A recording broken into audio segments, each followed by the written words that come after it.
سوات کے اندر مدرسے میں قاری صاحب نے جو ایک بچے کو مار مار کے قتل کر دیا، اس کی جان اللہ رب العزت کو پیاری ہو گئی۔ یہ ایک ایسا ظلم ہے کہ اس ظلم کی جتنی بھی برائی کی جائے اتنا کم ہے۔ لوگ اپنے اوپر پریشانیاں، تنگدستیاں، تکالیف ڈال کے اپنے بچے کو اسلامی تعلیمات کے لیے مدرسے میں داخل کرتے ہیں۔ ہم لوگ کی ذمہ داری بنتی ہے، متعلمین حضرات کی ذمہ داری بنتی ہے کہ اس بچے کی قدر کی جائے، محبت کے ساتھ اس کو تعلیم دیا جائے تاکہ ایسے واقعات رونمان نہ ہو سکے۔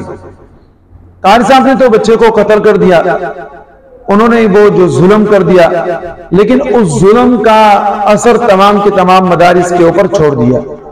اب میں آپ حضرات سے ذرا تھوڑی سی توجہ چاہوں گا کہ قاری صاحب کی غلطی کو تمام مدارس کے اوپر آپ فٹ نہ کریں کہ ہر مدرسے کے اندر ایسا ہوتا ہوگا۔ اگر بالفرض ایسا ہے تو پھر آپ یہ سمجھیں کہ جناب جہاں جہاں پر یہی قراء حضرات، یہی علماء حضرات امام ہوتے ہیں، باہر سے لوگ آ کے ان کو شہید کر دیتے ہیں، تو آپ نے کسی سے یہ نہ سنا ہوگا کہ ہر مسجد کے اندر، ہر محلے کے اندر اور تمام کے تمام لوگ ایسے ہوتے ہیں کہ جناب جو کسی امام کو یا قاری صاحب کو قتل کر دیتے ہیں۔ نہیں، اس واقعہ کو اس آدمی کے ساتھ ہی خاص کر کے چھوڑ دیا جاتا ہے کہ بھئی فلاں آدمی نے قاری صاحب کو یا مولوی صاحب کو قتل کر دیا۔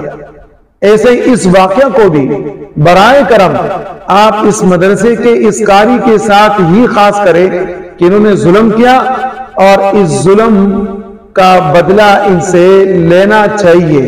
اسی کہ ظلم ایک ایسی چیز ہے، اللہ رب العزت ظلم سے بڑی نفرت فرماتے ہیں، چاہے وہ ظلم کسی مسلمان پر ہو اور چاہے کسی کافر کے اوپر ہو۔ پھر یہ کہ جناب وہ مسلمان کہ جو عام مسلمان بھی نہیں ہے، بلکہ وہ مسلمان کہ جو قرآن کریم کی تعلیم حاصل کرنے کے لیے آپ کے مدرسے میں آیا ہے، اب اس کے ساتھ وہ ظلم، وہ یقیناً اللہ رب العزت ایسے ظلم کو بھی برداشت نہیں کرتے۔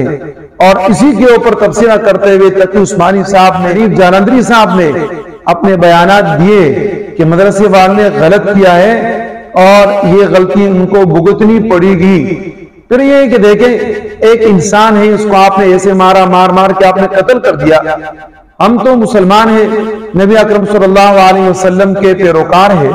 نبی علیہ السلام کی تعلیمات میں تو یہ ہے کہ کسی جانور کو اس کے منہ پہ نہ مارے، جانور کے منہ کے مارنے سے نبی علیہ السلام نے ہمیں منع فرمایا۔ تو پھر ایک انسان جو اشرف المخلوقات ہے، اور پھر یہ کہ جناب اشرف المخلوقات کے اندر وہ جو اللہ کے کتاب یاد کرنے کے لیے آپ کے پاس آئے، ان کو تو بالکل مارنے کی اجازت نہیں ہے۔ اس لیے علماء دیوبند کا یہ فتویٰ ہے، خاص کر یہ سنیں، علماء دیوبند کا یہ ایک فتویٰ ہے کہ نابالغ بچوں کو قرآن کریم کے سبق یاد نہ ہونے کی وجہ سے نہ مارا جائے۔ اگر نابالغ بچے کو آپ نے مارا تو ظاہر ہے کہ آپ نے ایک زیادتی کی، اور زیادتی جسے کی جاتی ہے اس سے معافی مانگنی پڑتی ہے۔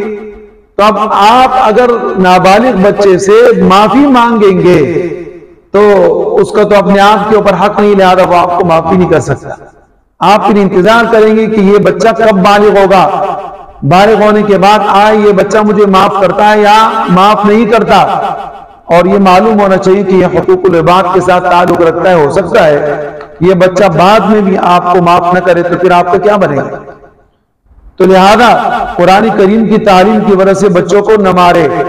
اور پھر یہ ہے کہ اس بات کو تمام کے تمام حضرات دیکھیں کہ اس واقعہ کو تمام کے تمام مدارس کے ساتھ متعلق نہ کرے، بلکہ اسی قاری صاحب کے ساتھ اس کو رہنے دے کہ جو قاری صاحب نے ظلم کیا، زیادتی کی، بہت برا کیا، اور ان کو سزا یقیناً ملنی چاہیے تاکہ لوگ عبرت حاصل کریں۔ اس لیے کہ جناب باقی جو مدارس ہے، ان باقی مدارس کے اندر آپ نے دیکھا کہ ایسا کچھ بھی نہیں ہوتا، بلکہ اساتذہ کرام، متعلمین حضرات بچوں کی خدمت کرتے ہیں، وہ بیمار ہوتے ہیں ان کو اسپتال پہنچاتے ہیں۔ لیکن ظاہر ہے کہ اتنے لاکھوں طلباء میں اگر کوئی ایک قاری صاحب بیڑیے کی شکل میں چھپا ہوا ہے اور اس نے کسی بچے کو مار مار کے قتل کر دیا، تو اس کی وجہ سے آپ مدارس کے خلاف مہم نہ چلائیں۔